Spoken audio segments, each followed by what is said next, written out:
Taste the Daily. Erode Vaikkalmedu பகுதியில் கொல்லம் மற்றும் காசிபாளையம் பகுதி கழகம் சார்பில் அதிமுக புதிய உறுப்பினர் உரிமைச்சீட்டு சரிபார்த்தல் மற்றும் செயல் வீரர்கள் ஆலோசனை கூட்டம் நடைபெற்றது. இக்கூட்டத்தில் முன்னாள் அமைச்சரும் பல்லடம் சட்டமன்ற உறுப்பினருமான MSM ஆனந்தன், முன்னாள் அமைச்சரும் மாவட்ட கழக செயலாளருமான KV ராமலிங்கம் ஆகியோர் கலந்து கொண்டு உறுப்பினர் உரிமைச் சீட்டுகளை சரிபார்த்து கழக செயல் வீரர்களுக்கு பல்வேறு ஆலோசனைகளை வழங்கினர்.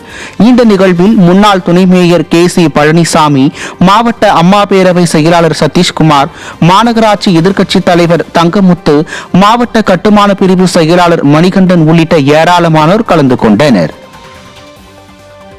செங்கல்பட்டு மாவட்டம் ஒரத்தி ஊராட்சியில் ஒருங்கிணைந்த குழந்தைகள் வளர்ச்சி திட்டம் சார்பில் ஊட்டச்சத்து உறுதி செய்யும் 2ஆம் கட்ட துவக்க விழா நடைபெற்றது. அதிமுக ஊராட்சி மன்ற தலைவர் மலர்வேலி தலைமையில் நடைபெற்ற இந்த நிகழ்ச்சியில் சிறப்பு அழைப்பாளராக மதுராந்தகம் சட்டமன்ற உறுப்பினர் மரகதம் குமரவேல் கலந்து கொண்டு ஊட்டச்சத்து பெட்டகத்தை பயனாளிகளுக்கு வழங்கினார். இதில் ஏராளமான கர்ப்பிணி பெண்கள் மற்றும் கட்சி நிர்வாகிகள் பலர் கலந்து கொண்டனர்.